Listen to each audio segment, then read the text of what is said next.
And joining us now from London, the Lawrence A. Tisch Professor of History at Harvard University, Neil Ferguson. Neil is also a senior research fellow at Oxford and Stanford Universities and now a columnist for Newsweek magazine. In the new issue, Neil argues that President Obama blew it when it came to Egypt, and he writes this: the defining characteristic of Obama's foreign policy has been not just a failure to prioritize, but also a failure to recognize the need to do so. A succession of speeches saying, in essence, I am not George W. Bush, is no substitute for a strategy. Neil, welcome back to the show.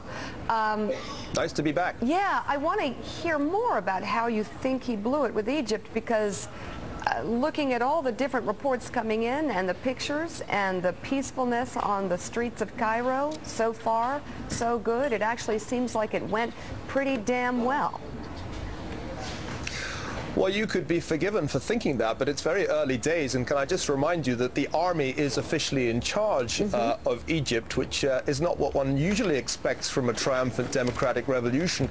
The only thing that seems to not be getting pointed out is that this completely took the administration by surprise, and I mean completely. They admitted that they had not planned for this scenario. I find that absolutely astonishing. This is a man who made a speech in June 2009 in Cairo, a speech which was distinctly touchy-feely, and since then nobody seems to have considered for 5 minutes in the State Department or in the White House that Mr. Mubarak would be overthrown. This was a scenario that was being considered in Israel last year, and I think a question has to be asked about why it wasn't being considered by the National Security Council. What are these people paid to do? So you're not talking about the actual execution of negotiations during the crisis. You're talking about the lack of preparation and perhaps preemptive action. Well, I think the execution during the crisis was flip followed by flop followed by flip. I mean, how many times did the president's position change? One minute he wanted Mubarak out, the next he wanted him to be part of an orderly transition. There were at least 4 different people saying 4 different things. In fact, I came to the conclusion that the United States had 2 foreign policies running concurrently. If it was Monday, it was Secretary Clinton's. If it was Tuesday, it was back to President Obama's. Let me just challenge you on that. Shambles. Neil, a flip followed by flop followed by flip, to use your words, seems to have worked, did it not? It's worked, has it? Well, I wish I shared your confidence. Right now, we have a 6-month period of military rule. Right now, we have, as far as I can see, virtually no organization on the part of secular Democrats. The only organized opposition force in Egyptian politics right now is the Muslim Brotherhood. Now, if you look closely at what the Muslim Brotherhood stands for, it is for the imposition and enforcement of Sharia law and the restoration of the caliphate. Anybody who counts this as a major breakthrough for United States foreign policy hasn't got a clue about what happens in the wake of a revolution like this. It is far too early to say that this is a triumph. On the contrary, the risks are extremely high that between now and the end of the year, the Muslim Brotherhood will get into power, and then we will be staring at something comparable in its magnitude to 1979 in Iran.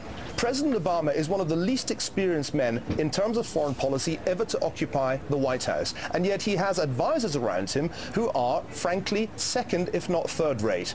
And you just can't do that. That's far too risky. It's far too dangerous a world. And some of us said this when he ran for election, that it was a huge risk to put somebody with that kind of inexperience into a position like Commander-in-Chief of the United States. And I think what we're seeing unfold in Egypt reveals the truth of that statement. You think Secretary Gates, Secretary Clinton are second or third rate foreign policy strategists?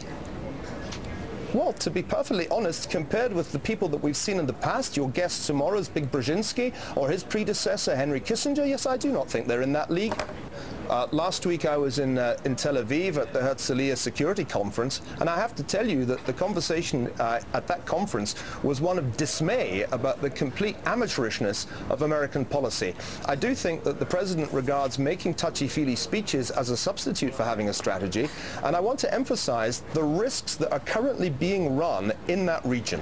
If you look at history, and remember I'm a historian, most revolutions lead not to happy-clappy democracies, but to periods of internal turmoil, often to periods of terror, and they also lead to external aggression, because the simplest way to mobilize people in a relatively poor and not very well educated country like Egypt is to point to the alleged enemy within and then, of course, the enemy abroad. The scenarios that the Israelis are looking at involve a transition not to some kind of peaceful and amicable democracy, but to a Muslim Brotherhood-dominated regime, which then pursues an aggressive policy towards Israel. This is not a zero probability scenario. This is a high probability scenario, and as far as I can see, the president isn't considering it.